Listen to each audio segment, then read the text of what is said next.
Hello and welcome to the Tennessee Informer. I'm your host, Dave Vance. Thank you for tuning in. Our guest tonight is Dr. Carol Swain, who will discuss her new book, The Adversity of Diversity and Other Current Issues. Tonight we will begin with our guest and follow up with announcements and updates, and you will want to hear the update about illegal immigration in Tennessee. And now to our guest for tonight. Carol Swain, PhD, born into abject poverty in Virginia, has earned 5 degrees and obtained early tenure at Princeton and full professorship at Vanderbilt, where she was a professor of political science and a professor of law. Today, she is a sought-after cable news contributor, prominent national speaker, best-selling author. In addition to 3 presidential appointments, Carol is a former distinguished senior fellow for constitutional studies with the Texas Public Policy Foundation, having also served on the Tennessee Advisory Committee to the U.S. Civil Rights Commission, the National Endowment for Humanities, and the 1776 Commission. An award-winning political scientist cited 3 times by the U.S. Supreme Court, she has authored or edited 11 published books and numerous opinion pieces for major national publications. Her television appearances include BBC TV Radio, C-SPAN, ABC's Headline News, CNN, Fox News, Newsmax, and more. She is the founder and CEO of Carol Swain Enterprises, Real Unity Training Solutions, Your Life Story for Descendants, and her nonprofit, Be the People. Carol is a mother, grandmother, and great-grandmother. She resides in Nashville, Tennessee. Welcome to the show. It's great to have you on. Thank you so much for having me on. Well, let's get right to this. We want to talk a little bit about the adversity of diversity. What was your goal in writing Adversity of Diversity, and what do you hope people learn from reading it?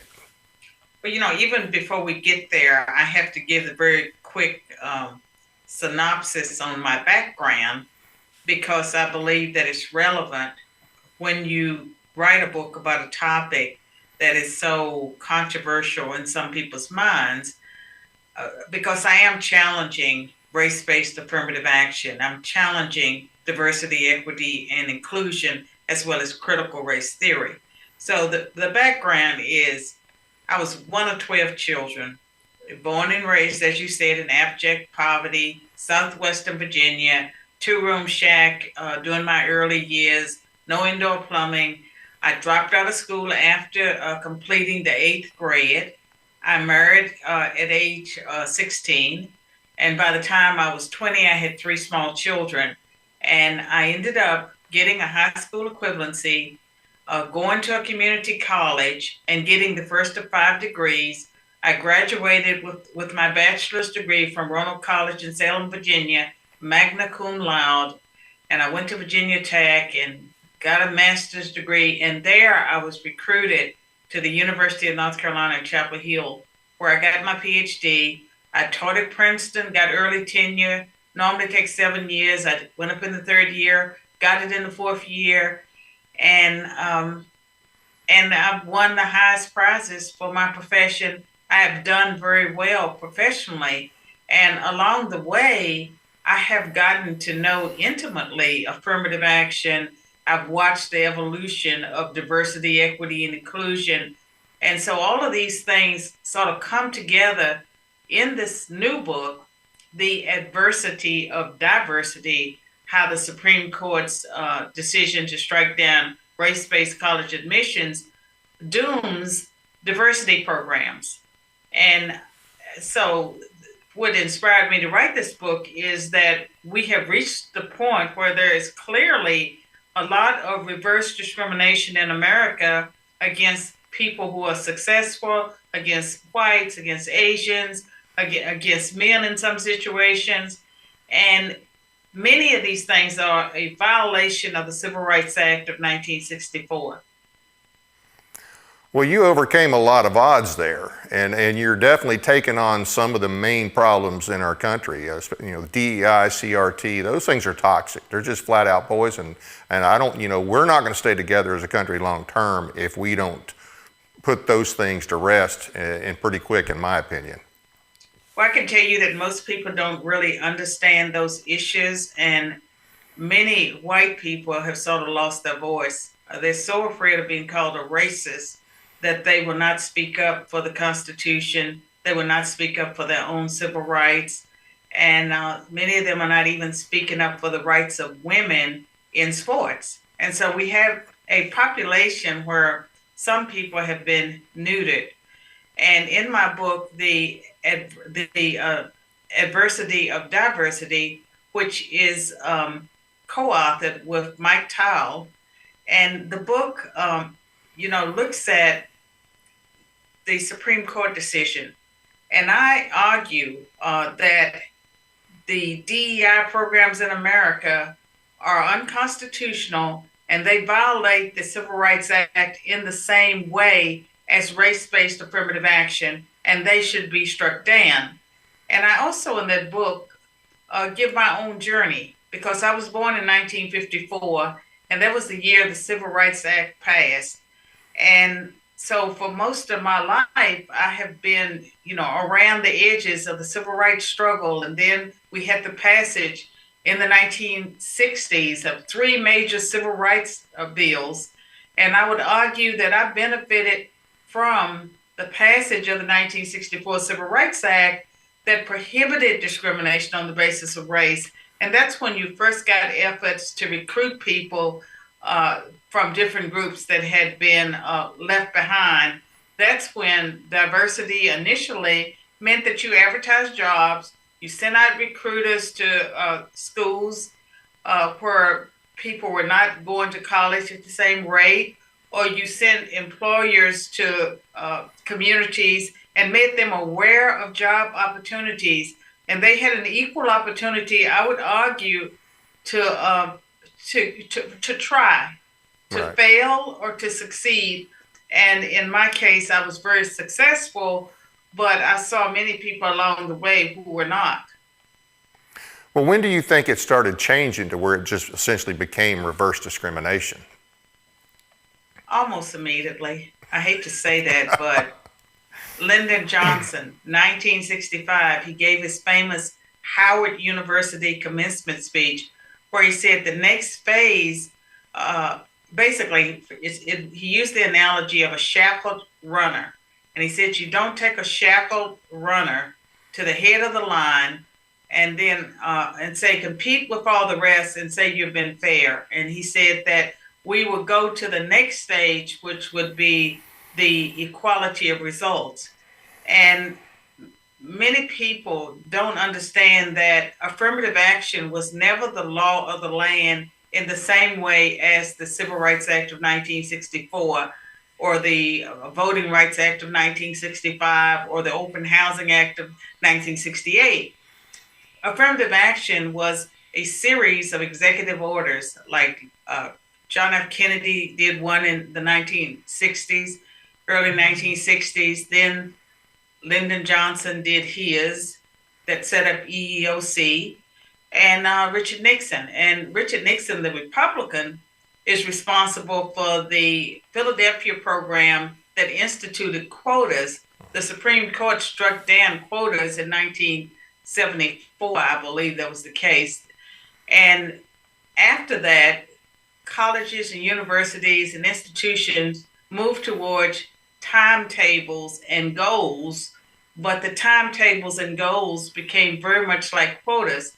So back in 1974 with the Bakke case involving a white man who wanted to be a doctor, he applied to schools, and because of his race, he was not able to get in. The Supreme Court did strike down race-based quotas, but they ruled that race could be used as a plus factor. It couldn't be the dominant factor. But back then, whites had already started to complain about reverse discrimination. A lot of people laughed when white people complained about reverse discrimination, and they were laughing at white people who complained about reverse discrimination up until, I would say, maybe 10, 15 years ago. I think many Americans saw that that was a problem. And then when the diversity, equity, and inclusion programs were layered on top of affirmative action, and they started setting up these centers on colleges and at colleges and universities, as well as in the workplace, I think that people saw that they were dealing with a very different animal. It was not the same as integration equal opportunity, and the diversity they knew. And we know that the diversity, equity, and inclusion of the day that we deal with today is not the same as the initial diversity, because it's really about groups, bringing in groups of people who keep their identity. And integration, that was about bringing in people who were not a part of the mainstream or underserved populations, and they became a part of the team, they became a part of the workforce, they became a part of the student body. The goal was for people to learn from one another. Very quickly, it became about, again, the groups, and the inclusion was not the same as integration. It was not about assimilating. It was not about becoming a part of the whole. And so, inequity, like equal opportunity. During the time when I was getting my education, I was applying for jobs, I had an equal opportunity to succeed or fail. And if you weren't fully prepared, you had to work harder. And so that meant when I was at that community college, I took remedial math. I had to take that remedial math to prepare me for statistics and courses I would take in graduate school. Well, equity is about equal results. And integration, that has just been thrown away, just like the idea that people who come to America should assimilate and they should become part of the whole. The new mantra is for everyone to keep their distinct identities and not to assimilate and not to become part of the whole.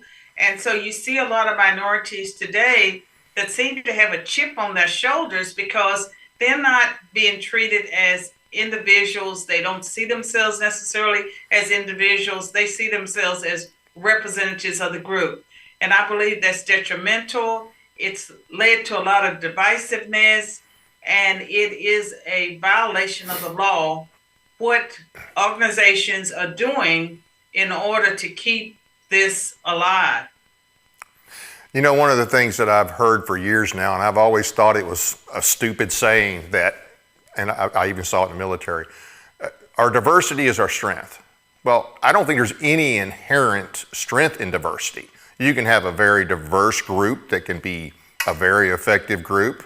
You could have a group that's not very diverse, could be effective, or vice versa. So I think we've gone down the wrong road on that. I certainly agree with you on that. Another question too. It would seem to me that since it, as you said, pretty much since it started, it became reverse discrimination in a lot of cases. Did you feel that there's got to be some people that thought, well, okay, she's just there because she's a minority? And I would think that would make somebody feel subconscious, like, hey, look, I did this on my own. And I would think it would be kind of insulting when they started doing that, that they, made people, it made a lot of people question, okay, is the person there just to meet a goal, or are they qualified? For every racial, ethnic minority, and even white women, or I would dare say members of the LGBT community, because they're certainly one of the most favored groups. And you can look at the Biden administration to see that standards have been lowered to the point where the connection between a person's qualifications for the job and the group that they're representing, they don't seem to mesh very well. Right. And so I can tell you that when I look at my own journey, I started at a community college. And at that community college, you didn't even need a high school equivalency to get in to take courses, but I did have a high school equivalency. And as soon as I started off making C's, but when I started studying, I made the dean's list. And then when I went to my 4-year college, Roanoke College in Salem, Virginia, at the time I was one of about 20 or 25 Blacks. The majority of the Blacks there, I would dare say, were on the basketball team.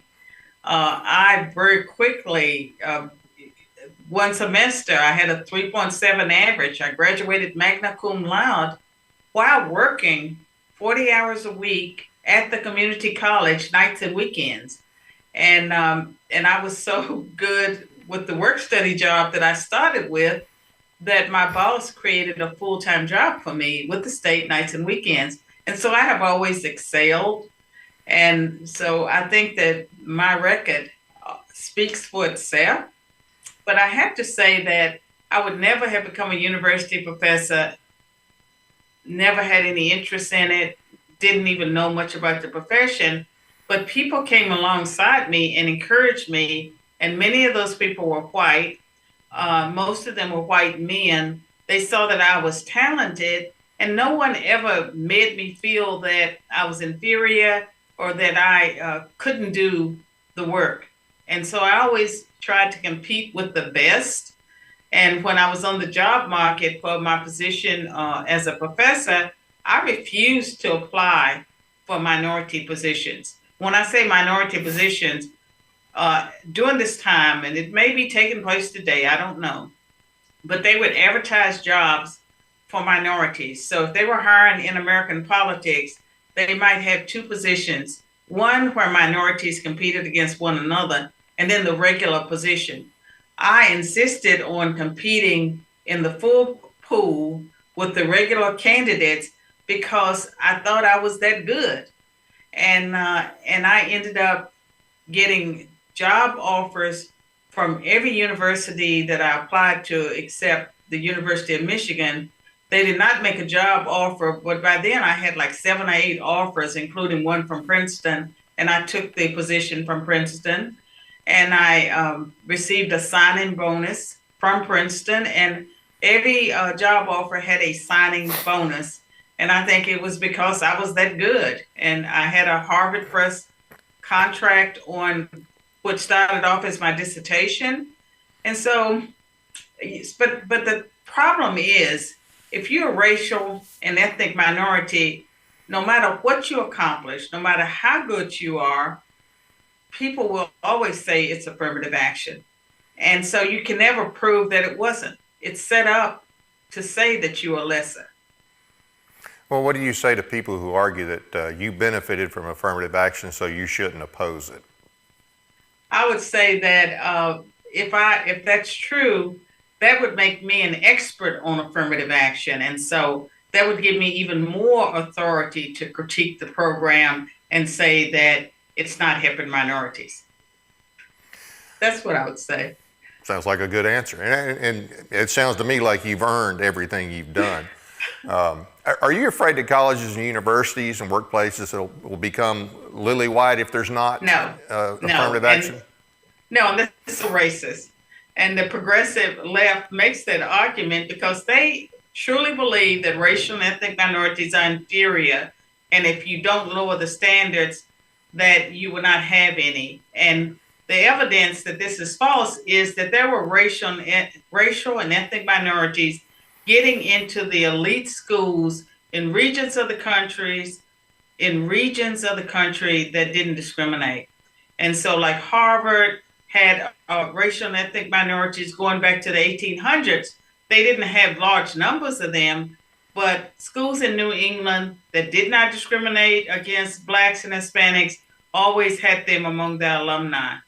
And the problem is that schools want a certain percentage. So they want a quota. They want, like, instead of being satisfied if they get 6% or 7% of people who are qualified, they want 10 or 15%.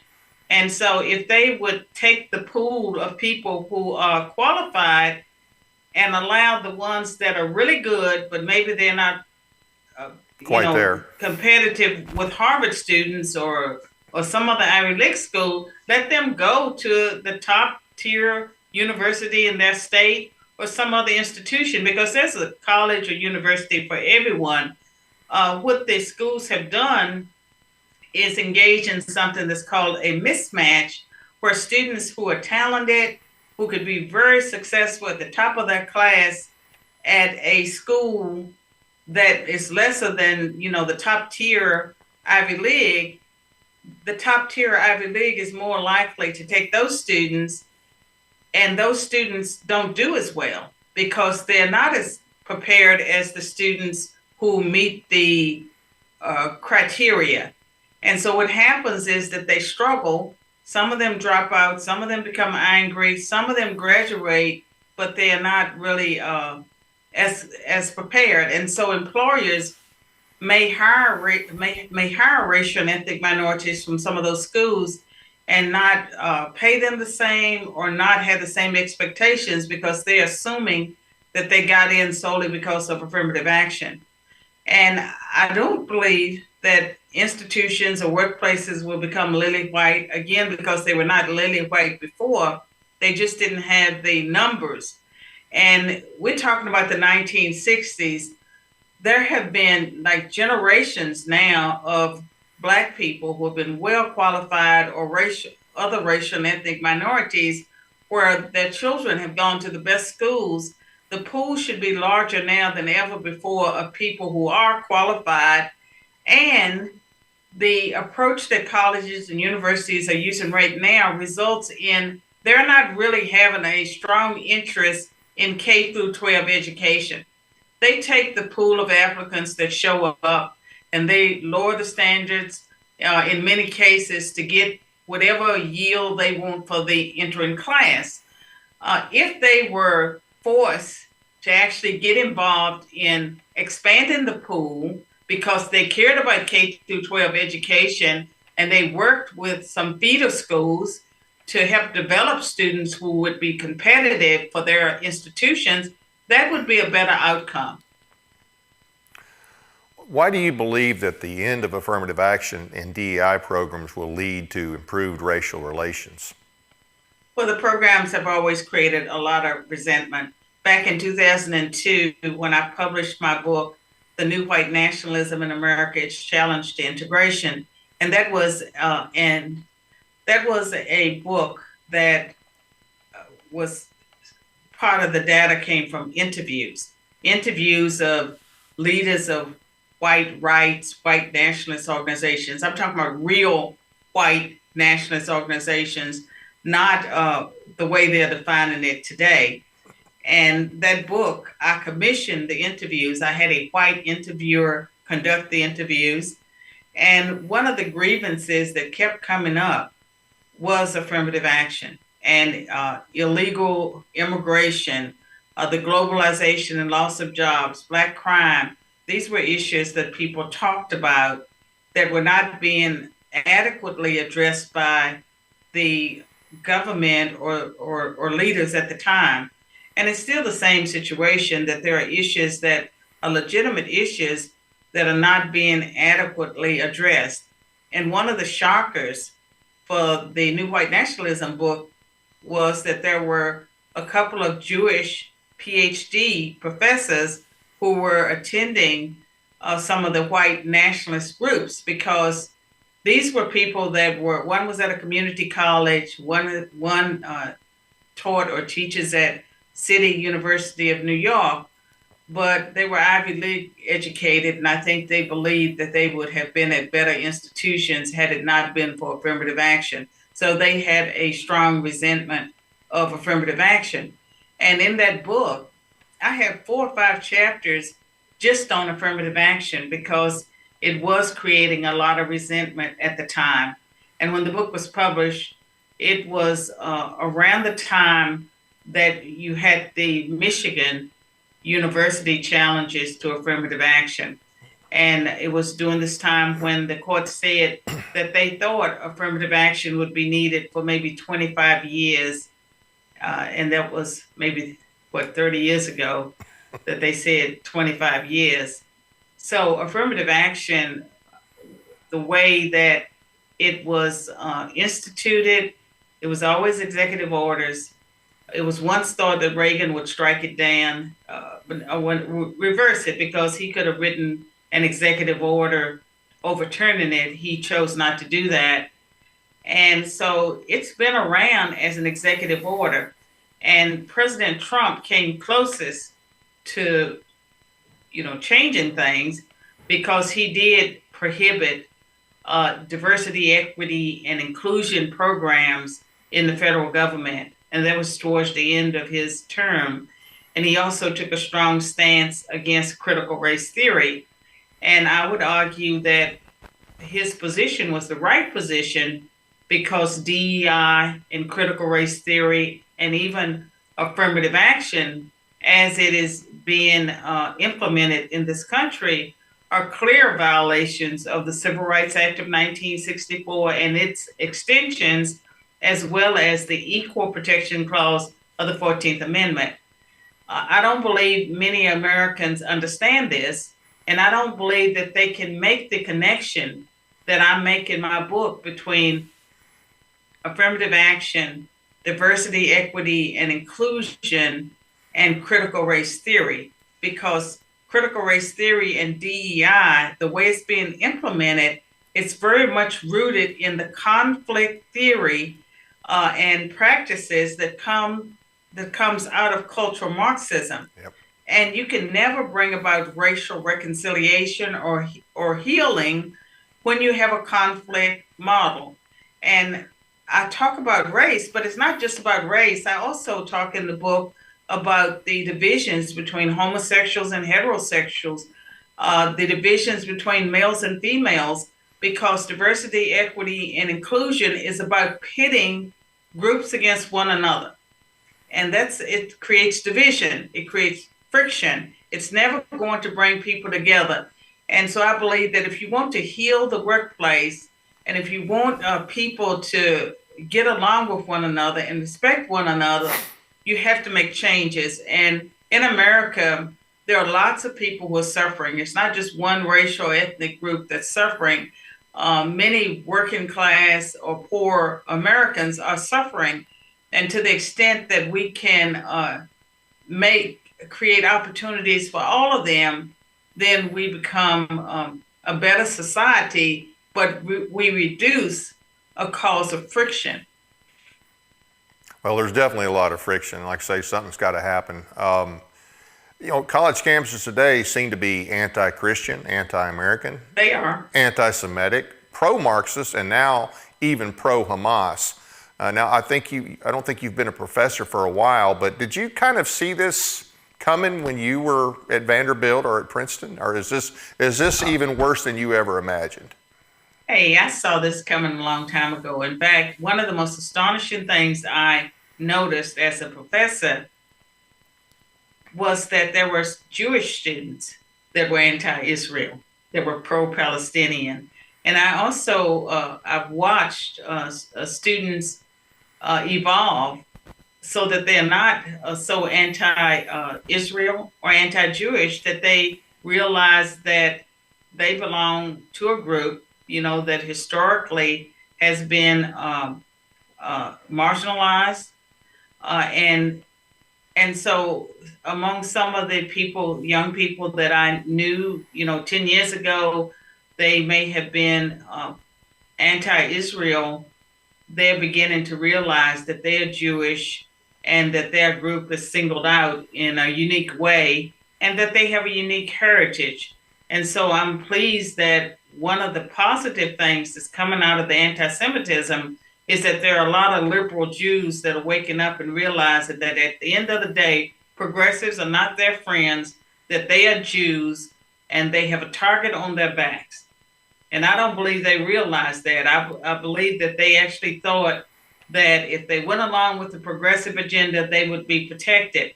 And as far as the pro-Palestinian, we saw with the election of President Barack Obama an embrace of the Muslim Brotherhood. All of a sudden, they were sort of brought to the table and treated in a way that gave them a lot of access, to leaders.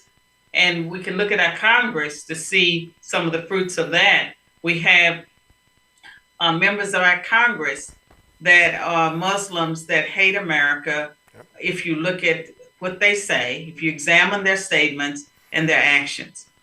Yeah. It's amazing to me that any American could be pro-Hamas. That just blows. People have to realize they hate us every bit as much as they hate the Jews. And they have similar plans for, they have a saying, the Muslims have a saying, first the Saturday people, then the Sunday people.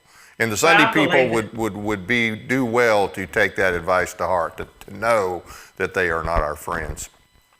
But I mean, if you say that, that's considered hate speech. People don't want to deal with reality, Yeah. and they choose ignorance as a reason, for whatever reason, they are ashamed or afraid to speak up. And because they're not speaking up, we see the loss of our country, the loss of our freedom of speech, and things have worsened in ways that they would not have if people had actually stood up for the Constitution and their values. Absolutely. Matter of fact, I didn't know until you mentioned it here that all of the stuff with affirmative action was based on EOs. I didn't know that. And that's totally blowing. The president was never given the authority, any president, to do an EO like that. That's ridiculous. And we should have pushed back against that a long time ago. So any advice to a parent on how to prepare their kids for what they will hear from both faculty and other students when they go to universities? Well, I mean, we've been talking about some of the information in the adversity of diversity. I'm going to hold up a book that was published in 2001, 2021. Black Eye for America, How Critical Race Theory is Burning Down the House. And this was written for parents so that they would understand what critical race theory is, how it manifests itself, why it's anti-American, why it runs counter to the Constitution. And then it has chapters on how to fight back. It also has an appendices that include a glossary, because when you're dealing with progressives, they constantly change the meanings of words. And it has the model school board language, because there are a number of states, and I don't remember the exact number now, but quite a few states have passed legislation prohibiting certain concepts. Tennessee is one of them. The problem is that the legislation is not really being, the law is not being enforced the way it should be. Yeah. And so it's important to pass the legislation, but then there has to be consequences for violating it. But it's important for parents and their children to be able to recognize when their rights are being trampled, when their children are being singled out because of their race, and when their children are being bullied and shamed. They need to know that they have civil rights protections as well as protections through the Constitution, because the Constitution protects all persons. And so the teachers, students, you don't have to take the discrimination silently. Amen. Now, you've got a big event coming up in February. You want to tell us about that? Yes, my nonprofit, Be the People, which is a play on We the People. And the whole idea is that the We the People in the preamble of the Constitution, we have to stand up and be the people, who reclaim our nation. And the purpose of the nonprofit is to really educate people about conservative values and principles. And the conference itself is it's our third American Dream Conference with the theme, We Have a Country to Save. And our keynote speaker is Larry Elder. Riley Gaines will be one of the speakers. James Lindsay, Heather McDonald, Pastor Alan Jackson, quite a few people that you would have heard of are part of the lineup. And so we have a kickoff on February 9th, opening night. And then the next day we have 3 panels, one on criminal justice. And the criminal justice panel has a participant, Scully Stimson, who has written a book about the rogue prosecutors, the Soros-funded prosecutors, and he knows quite a bit about Glenn Funk here in Nashville. And we have a panel on protecting women's rights, as well as one on cultural Marxism, where James Lindsay will be speaking. And I will be participating in that panel that will focus on education. So it is an opportunity to be equipped as well as to meet some people who are out there making a difference in the world. Well, it sounds like a very good event that a lot of people need to attend. And thank you for putting that on. Thank you for all you're doing. And once again, I really appreciate you joining us tonight and hope to have you back. Thank you so much. Good night to you. Thanks again. Thank you. Now it's time for updates and announcements, followed by some commentary. If you have an announcement from a conservative organization that you'd like announced on this show, please send the information to tninformer.tv@gmail.com the Friday before the show. The Tennessee Committee for the Bill of Rights will hold their 21st Annual Bill of Rights Banquet Friday, December 15th at Trinity Chapel, 240 First Avenue, Dayton, Tennessee. This year's keynote speaker is Senator Janice Bowling. Paid reservations are $40 for adults, children under 12 or 20. Send check by December 1st to June Griffith, 265 Crestview Lane, Dayton, Tennessee, 37321. Meals will be provided by Evelyn's Catering. For good conservative talk radio, tune into 105.3 WDXE Radio in Lawrenceburg from 5 to 6 p.m. on Mondays for the Kip Capley Show and Wednesdays from 5 to 6 p.m. on the local GOP radio show hosted by the chair of the Lawrence County GOP, Brandon Taylor, and Lawrence Sutton, the secretary of the Lawrence County GOP. And now on Fridays with Free Speech News featuring Lawrence Sutton and Chris Morris, the chair of the Giles County GOP and an SEC member from 5 to 6 p.m. If you want our state to step up and push back on our overreaching, often unconstitutional federal government, visit tncss@weebly.com and learn more about the legislation we hope to get passed this session that creates multiple processes for nullifying unconstitutional federal actions. There's no cost. It's an informational site, but we would like for you to click on the Substack tab to sign up. We need as many as we can to show support for this effort. Please talk to your state rep and state senator now and get their commitment to support this very important piece of legislation. And remember two things. Nullification is a responsibility, not a theory. And our state legislature just 2 years ago declared the right and responsibility to nullify unconstitutional actions by any branch of the federal government with the passage of SJR 9005. It's time to put some teeth in the 10th. On that note, Benton County, their county commission was supposed to have a vote tonight on whether or not to approve a resolution in support of nullification in this legislation. Due to some weather concerns, the vote's been rescheduled, and when I have more information on that, I'll pass it on to you. Now it's time for some commentary on the illegal immigration situation in Tennessee. As reported in the Tennessee Star, Tennessee Attorney General Jonathan Skrmetti joined 25 other state attorneys general this week in sending a letter to Congress requesting lawmakers pass the Immigration Enforcement Partnership Act of 2023. The bill, H.R. 1337, originally introduced, would grant state attorneys general the authority to enforce certain federal immigration laws. If enacted, the bill would authorize a state attorney general the ability to request in writing that the Department of Homeland Security adequately fulfill certain duties related to immigration enforcement.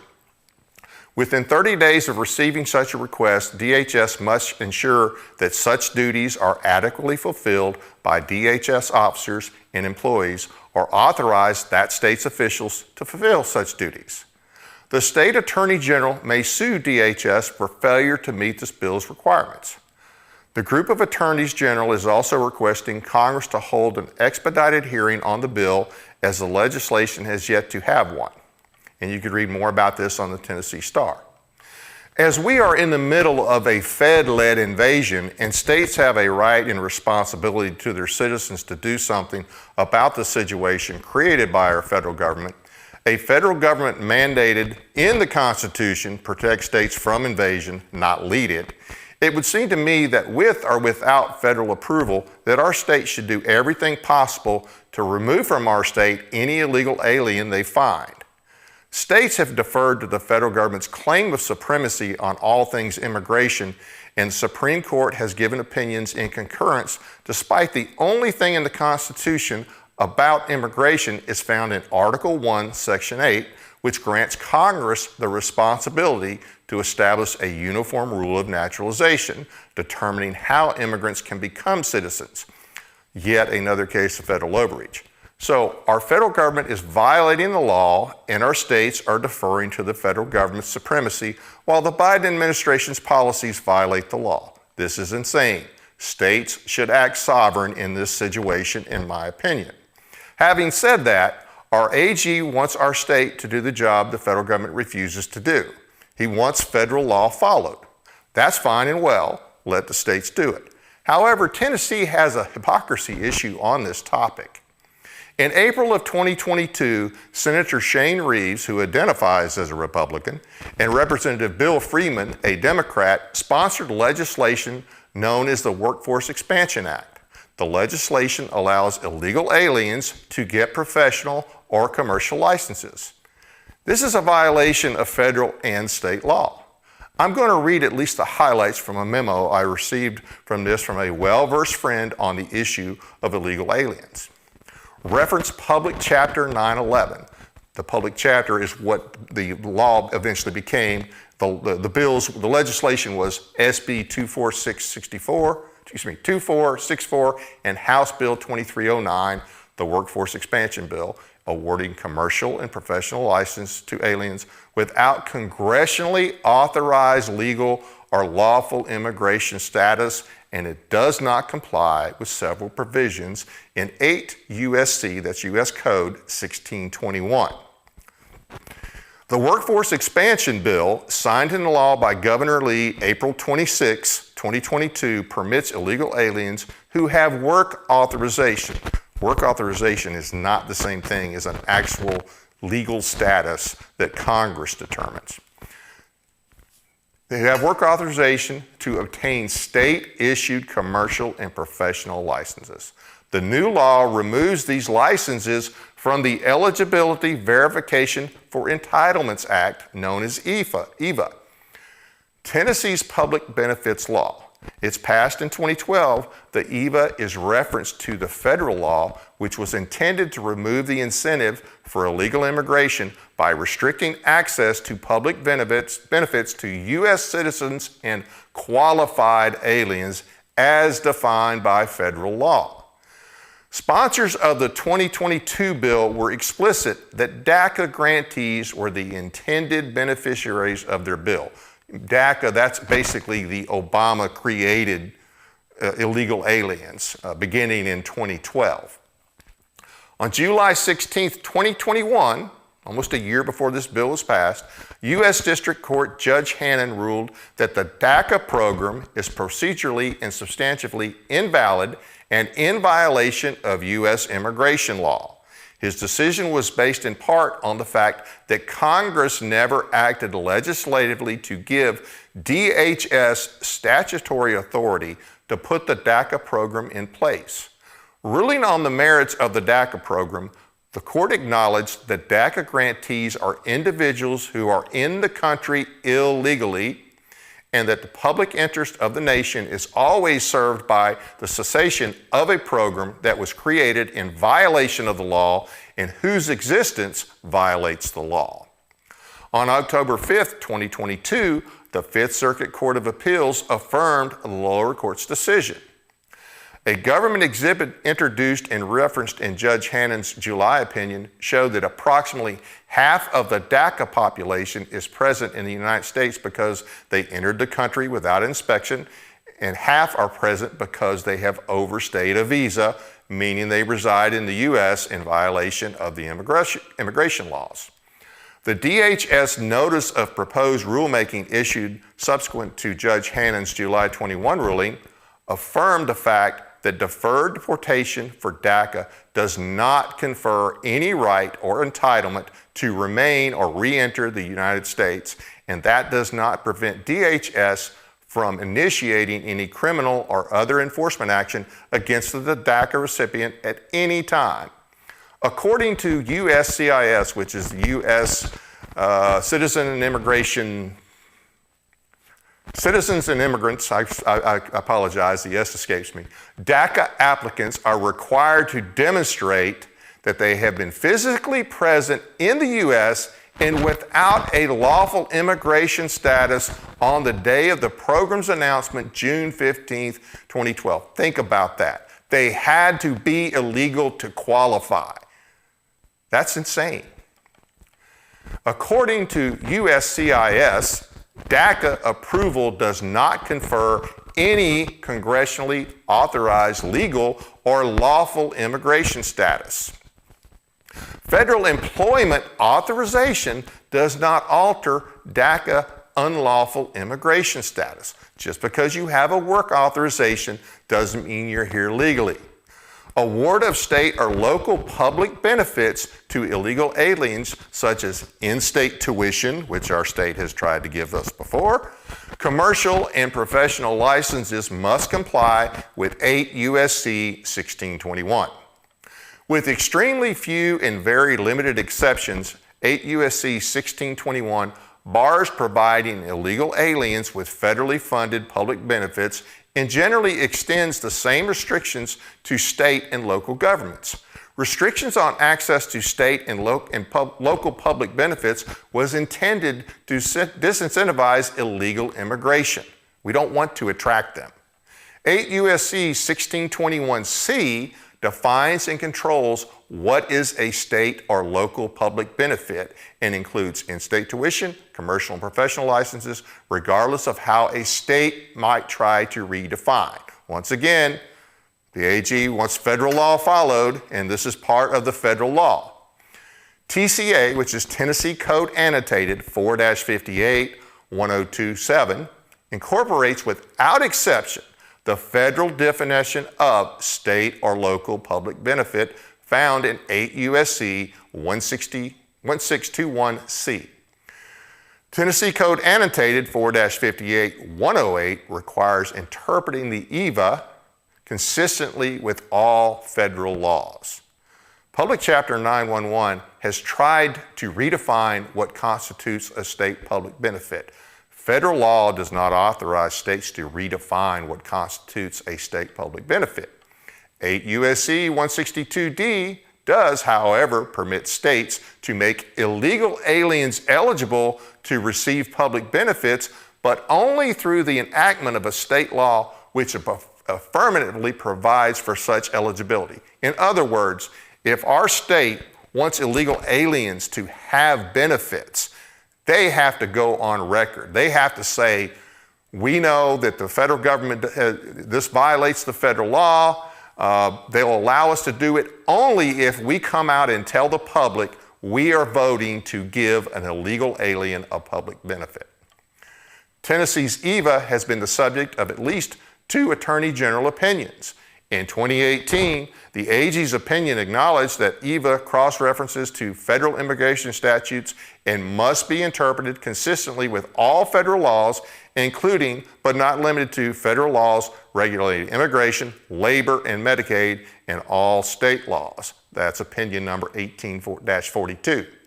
In 2017, the AG's office addressed a bill that would have permitted institutions of higher education to give in-state tuition to illegal alien students.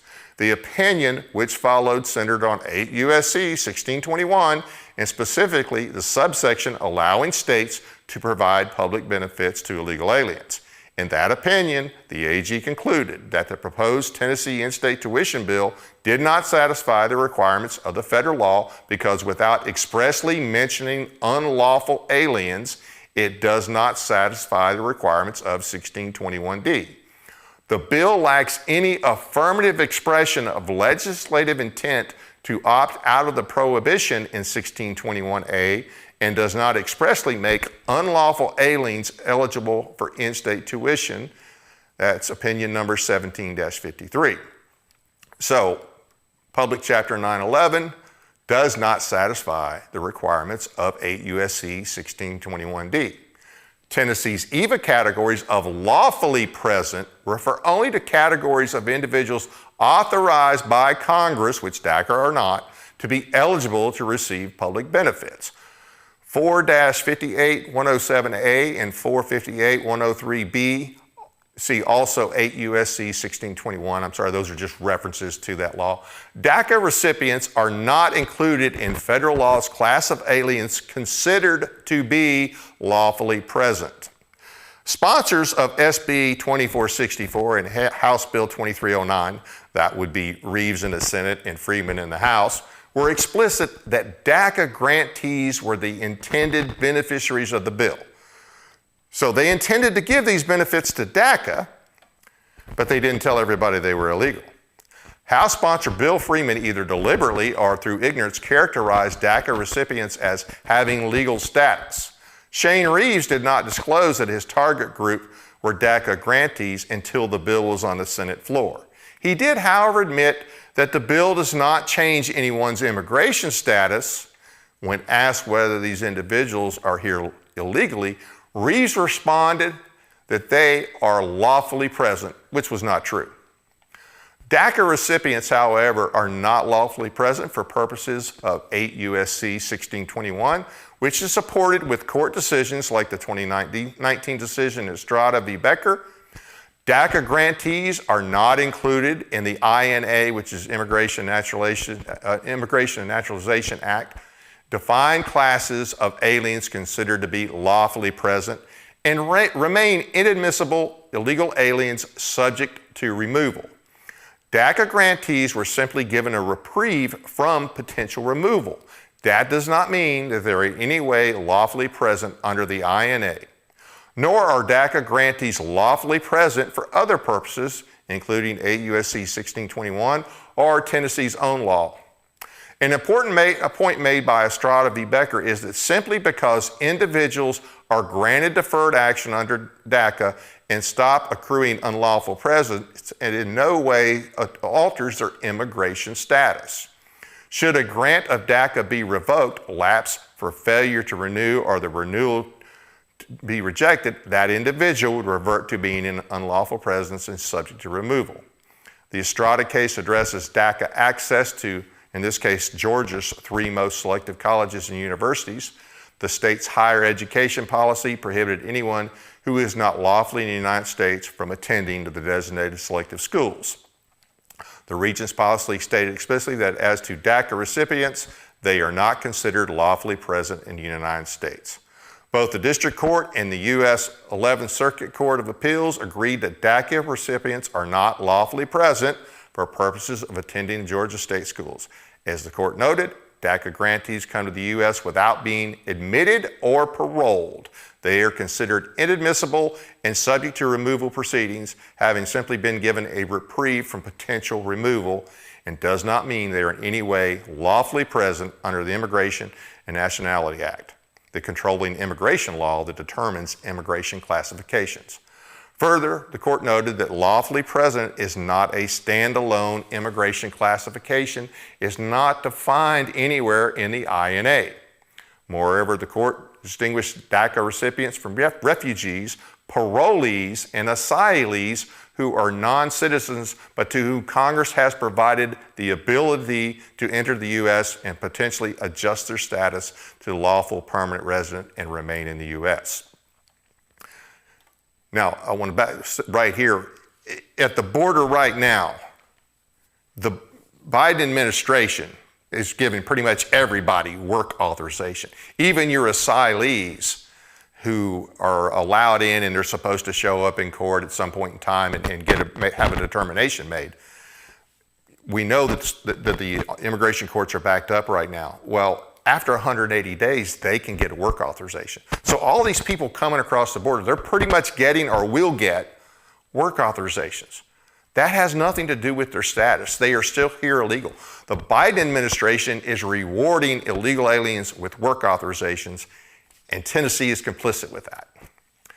The 2018 Tennessee AG opinion acknowledged that Tennessee's EVA cross-references federal immigration status and must be interpreted with all federal laws. Similarly, the court in Estrada noted that Regents' higher education policy, and I apologize, I think some of this is a repeat. So DACA temporary work authorization does not alter status. Let's see.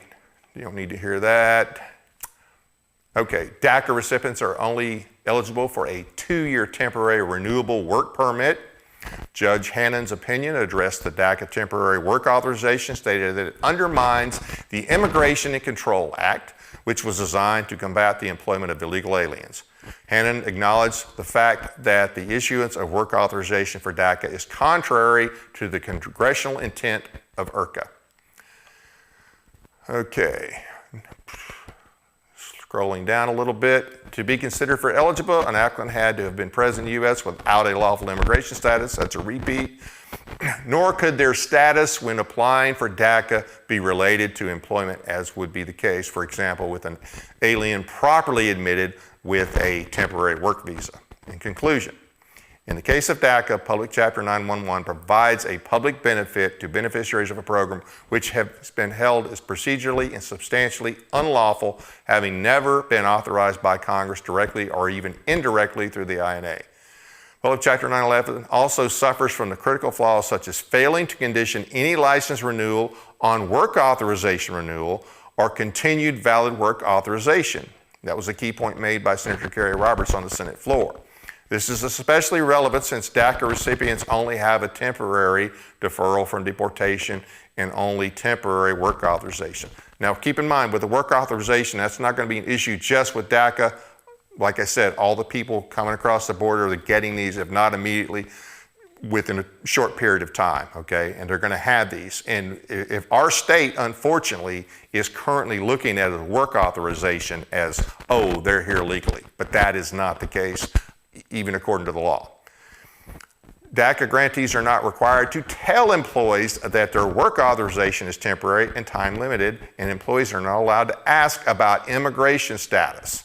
In addition, the law does not exempt those categories of licenses which would require the taking of an oath to uphold the law, such as a law license. Yes, we could have illegal alien lawyers here, or doctors, which could not be taken in good faith by an individual present in the U.S. in violation of immigration laws. The General Assembly is unlikely to be able to limit eligibility to a license to practice law in Tennessee to U.S. citizens and permanent legal residents now that they've passed this law, which is one of the reasons it needs to be repealed. Any attempt to cure these specific defects, however, will not make the law any more valid. Federal statutory exceptions for certain public benefits do not include commercial and professional licenses, nor do the limited exceptions in 8 U.S.C. 1621, thereby requiring it providing commercial and professional license to illegal aliens through compliance with 8 U.S.C.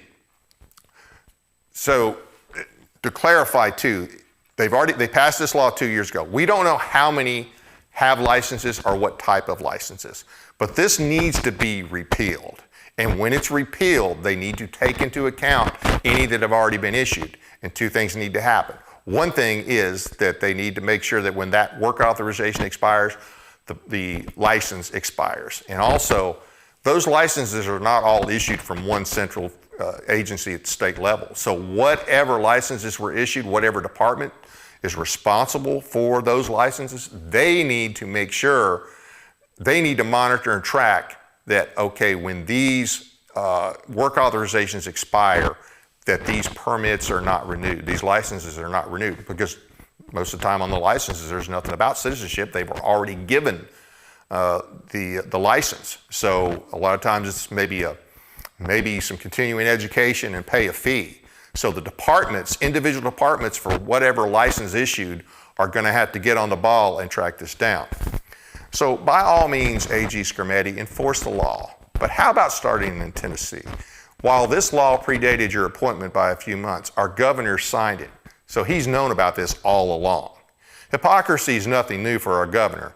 I expect that you know as well, but now you do.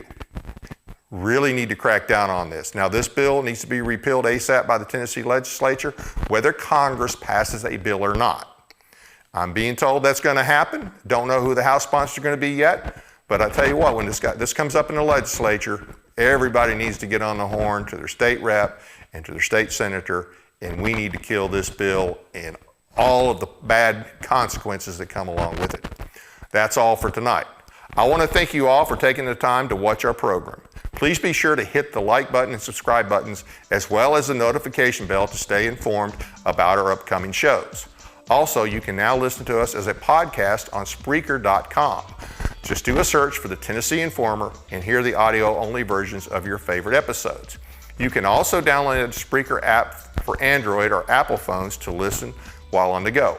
Also, please take a moment to check out and follow our Facebook page at TN Informer.